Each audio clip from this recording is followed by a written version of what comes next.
A series of stabbings, a federal investigation by the Department of Justice, and now last night's riot, all happening within the walls of the Richland County Jail. That jail is operated by Richland County, but other jails across the state are under the control of sheriff's departments. Our Sam Perez joins us with an explanation of the differences between how facilities are managed. I always said that the jail is Cinderella in the criminal justice system. Arthur Benjamin has spent his career working in detention centers, starting in New York and working his way to South Carolina. Now he serves as director of the Jasper County Detention Center. Running a great jail it takes a lot. You gotta have people that has the same passion. Also training. Training is a must. Benjamin's jail is run by Jasper County. Out of the 46 counties here in the Palmetto State, 12 are run by counties, 32 by sheriff's offices, and 2 are regional jointly run, according to the South Carolina Association of Counties. Right now, the sheriffs are running about 75% of the detention centers across the state. Jared Brutter serves as executive director of the South Carolina Sheriff's Association. He says there are benefits to having the sheriff's office run a local jail, like having quick access to inmates for investigation. But ultimately, it comes down to that county deciding who they trust to run it and where they want to invest their resources. You know, I can't tell you that there's absolutely one right decision to do it, sheriff or not. But I think counties kind of have to evaluate that themselves and make that right decision based on their personnel and their resources that they have. A decision that Major Robert Dennis with Newberry County Sheriff's Office says factored into Newberry's decision to switch the jail from the county's control to the sheriff's office. Dennis says his office has worked to oversee the facility since the early 2000s. No matter who's running the detention center, it's how much are you willing to put into the pot that's going to attract and keep the employees to manage a effective as well as a appropriate detention center so that everyone in it feels safe, you know, from the employees to the inmates or detainees. Sam Perez, News 19 WLTX. Well, in addition to securing funding, Dennis and Benjamin telling us they're seeing an increase in mental health issues among inmates. Both say having mental health treatment and resources for inmates is crucial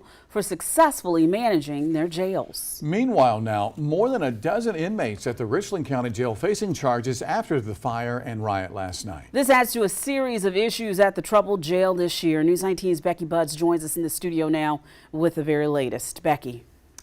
Well, Darcy and JR, this all comes less than 2 weeks after the U.S. Department of Justice initiated a civil rights investigation into the jail. Deputies say 40 inmates were detained. Of those 40, 14 were charged with rioting, 2 were charged with arson, and 1 was charged with possession of contraband. No one was injured in the incident, although deputies say 1 person was taken to the hospital for smoke inhalation. Jail officials say it all started with a fight between 2 detainees. Deputies then say multiple inmates started the fire by igniting bed sheets. The situation then turned into a riot as the inmates also armed themselves with blunt objects. According to deputies, 1 inmate broke one of the doors leading to where the fire was inside the jail, and firefighters had to force the door open before they extinguished the blaze. Richland County Council has pledged millions of dollars to make wide-ranging improvements to the jail. I spoke with Council Member Don Weaver about that funding. But we know that there's got to be upgrades made to the locking systems, the housing units. We are committed to do whatever financially is necessary. That is, universal among county council members.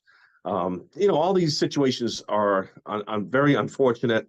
And we're counting on Director Harvey to try to get a handle on things down there, but we are committed to try to, make improvements as the county can. Richland County Sheriff Leon Lott said responding to crimes at the jail has become a, quote, everyday event for deputies. Last night's incident is not the first and will not be the last, he said. Due to the fire, 16 inmates have been relocated from Unit Papa to another section of the jail, where they'll remain until cosmetic repairs are made. Darcy? Becky, thank you so much. We're going to take you along on a timeline. Let's take a look at previous riots at the Richland County Jail. Starting back on September 18, 2000, more than 23 years ago, a group of inmates killed 59-year-old guard Alvin S. Glenn during an attempted jail escape. It was the first death of a guard at the hands of inmates in 63 years, and that is why the Richland County Jail is now referred to as the Alvin S. Glenn Detention Center. Next, another major riot happened back in 2015, 8 years ago. 11 inmates were charged for their role in that riot. Surveillance video showed the men throwing chairs, dinner trays, and refusing to stop when commanded to by jail staff. Absolutely nobody was injured in that one. And most recently, there was a riot in September of 2021. 12 inmates were charged in the riot after attacking 2 guards. Playing now, as you can see for yourself, is video showing the inmates picking up trash cans and throwing them. Eventually, the inmates got the guards on the ground, and in the video, you can see as they are kicking and punching the correctional officers there. Sheriff Leon Lott says one of the inmates tampered with the door lock to get it open and let the other detainees out.